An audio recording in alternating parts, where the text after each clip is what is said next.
करवा चौथ के दिन महिलाएं सज संवर कर चंद्रमा की पूजा करती हैं। करवा चौथ के दिन 16 श्रृंगार का विशेष महत्व होता है। इस दिन महिलाओं को 16 श्रृंगार करके ही पूजा करना अनिवार्य रूप से बताया गया है। करवा चौथ वैसे तो पति की लंबी उम्र के लिए किया जाने वाला व्रत है, लेकिन इसमें प्रेम का भी भाव प्रमुख है। पत्नी का प्रेम पति के लिए आत्मीय प्रेम का इससे अच्छा उदाहरण और क्या मिलेगा कि वह अन्न जल का त्याग कर पति की लंबी उम्र के लिए प्रार्थना करती है।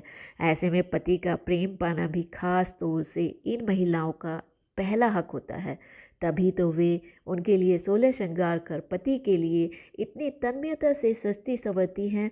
तो इस करवा चौथ पर आप भी कीजिए यह 16 श्रृंगार और उतर जाइए सजना की आंखों से उनके दिल में। तो पहले नंबर पे आता है मांग टीका। मांग टीका जब तक माथे पर न सजे दुल्हन भी दुल्हन न लगे। जी हाँ, आपने सही सुना।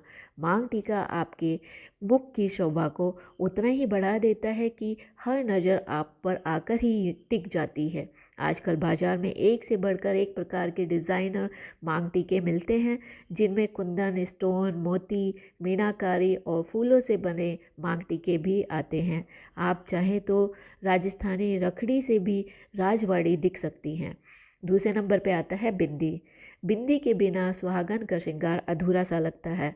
आप कितनी भी आधुनिक क्यों ना हो जाएं, लेकिन करवा चौथ के दिन पिया के नाम की बिंदी ज़रूर लगाएं।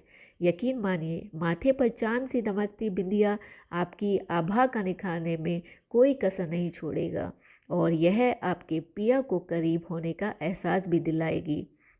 तीसरे नंबर पे आता है सिंदूर। मांग में सिंदूर के बिना सुहागन के सारे श्रृंगार व्यर्थ हैं। आप उनकी सुहागन हैं, इस बात का प्रतीक ही आपकी मांग का सिंदूर होता है। तो आपके पिया के सौभाग्य रूप में धरती पर होने का संदेश है आपका सिंदूर। रोजाना भले ही आप नियम से अपनी मांग में सिंदूर भरती हैं, लेकिन करवा चौथ का सिंदूर बहुत ही खास होता है। पारंपरिक दुल्हन बनने की ख्वाहिश हो तो आप इसे अपनी मांग में पिया की लंबी उम्र की तरह ही लंबा भर सकती हैं। उन्हें आपसे दोबारा प्रेम हो जाएगा। नेक्स्ट आता है काजल। कजरारे नैनों का जादू जब पिया पर चल जाए, फिर दोबारा मोहब्बत से भला कौन रोक पाए।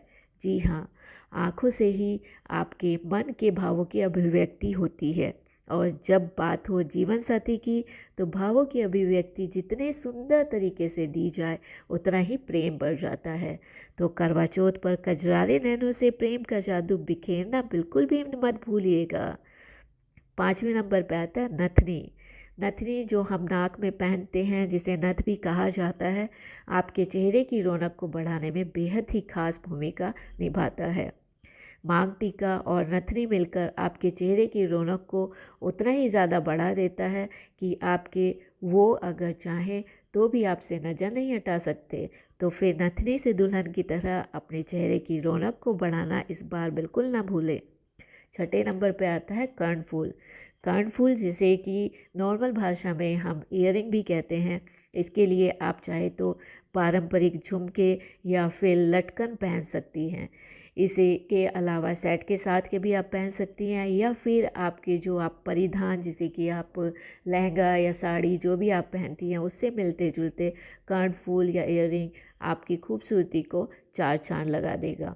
नेक्स्ट आता है सेवंथ पर हार। गले के हार के लिए आप अपना पारंपरिक हार भी पहन सकती हैं। इसके अलावा रानी हार, मोती या कुंदन जड़ित हार के सेट भी बाज़ार में आजकल उपलब्ध हैं, जो आपके परिधान के अनुसार सौंदर्य को बढ़ा देते हैं। अगर आप गहनों से लदना नहीं चाहती तो फूलों से बने गहने आपके लिए बिल्कुल आरामदायक और खूबसूरत रहते हैं। नेक्स्ट आता है गजरा। काले घने और लंबे बाल नारी की सुंदरता को कई गुना बढ़ा देते हैं और इसमें गजरे की सजावट हो जाए तो फिर क्या कहना। हर किसी का दिल जीतने के लिए काले बालों पर यह सफ़ेद गजरा काफ़ी है। आप भी नहीं जानती कि आप इसे लगाने के बाद कितनी आकर्षक लग सकती हैं। आप चाहें तो जूड़ा बनाएं, चोटी बनाएं या फिर बालों को खुला भी रख सकती हैं। गजरे से शोभा बढ़ाना इस बार बिल्कुल ना भूलें। 9th नंबर पे आता है मंगलसूत्र। पिया के नाम का मंगलसूत्र 16 श्रृंगार का सबसे अहम हिस्सा माना जाता है। यह मंगलसूत्र है तो नारी के लिए सारे साज श्रृंगार हैं, अगर नहीं है तो सब सोना है। एक मंगलसूत्र अकेला ही जीवन के संपूर्ण श्रृंगार का बखान करता है। आप चाहें तो अपने फेरों का मंगलसूत्र भी पहन सकती हैं, या फिर बाज़ार में कई तरह के डिज़ाइनर मंगलसूत्र होते हैं, वो भी आप पहन सकती हैं। लेकिन ज़्यादा अच्छा है अगर आप अपनी शादी वाला मंगलसूत्र पहने तो। नेक्स्ट आता है 10वें नंबर पर मेहंदी। जब तक हथेली पर पिया के नाम की मेहंदी न लगे तब तक तो दुल्हन का रंग फीका ही रहता है, और मेहंदी का रंग जितना गहरा होता है कहते हैं उतना ही प्रेम को मेहंदी दर्शाता है। तो करवा चौथ पर दिल से लगाइए पिया के नाम की मेहंदी और निखारिए उसका रंग। इसके लिए चाय पत्ती का पानी, लौंग का धुआं, तेल वगैरह का भी प्रयोग होता है। तो आप भी आजमाइए इन तरीकों को, क्योंकि पिया के प्रेम का प्रतीक जो है रंगत भरी मेहंदी। नेक्स्ट आता है 11वें नंबर पर चूड़ियाँ। हाथों में चूड़ियों की खनक न केवल पति पत्नी के प्रेम की ओर संकेत करती है, बल्कि मन को प्रफुल्लित भी रखती है। बेशक आपके पिया को भी बेहद पसंद होगी आपकी चूड़ियों की यह खनक, तो फिर खूबसूरत खनकती चूड़ियों को पहनने से कोई भी कोताही नहीं रखिएगा। 12वें नंबर पर आता है अंगूठी। कलाइयों की सुंदरता जिस तरह से चूड़ी और कंगन से पूरी होती है, वैसे ही उंगलियों का श्रृंगार अंगूठियों से ही पूरा होता है। आप चाहे तो दुल्हन बन हाथ फूल भी पहन सकती हैं। सोना, चांदी, हीरा, मोती व कुंदन की अंगूठियां भी हाथों के सौंदर्य को खूब बढ़ा देती हैं। 13 नंबर पे आता है कमरबंद।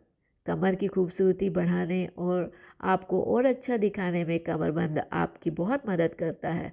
अगर आपकी कमर पतली है तो इसे पहनकर आप क़यामत लगने वाली हैं। अगर आप थोड़ी मोटी हैं तो कोई बात नहीं, कमरबंद आप पर खूब अच्छा लगेगा। नेक्स्ट नंबर पे आता है पायल। पतली सी पायल हो या मोटी पायजेब आपके पैरों की खूबसूरती को ही नहीं बढ़ाती, बल्कि इनके घुंघरुओं की मीठी सी छनक आपके पतिदेव का दिल भी धड़काती हैं। तो करवा चौथ पर इसकी छनक से पिया का दिल जीतना बिल्कुल भी मत भूलिएगा। 15वां नंबर पे आता है बिछुआ। बिछिया भी सुहागन स्त्री का प्रतीक होता है।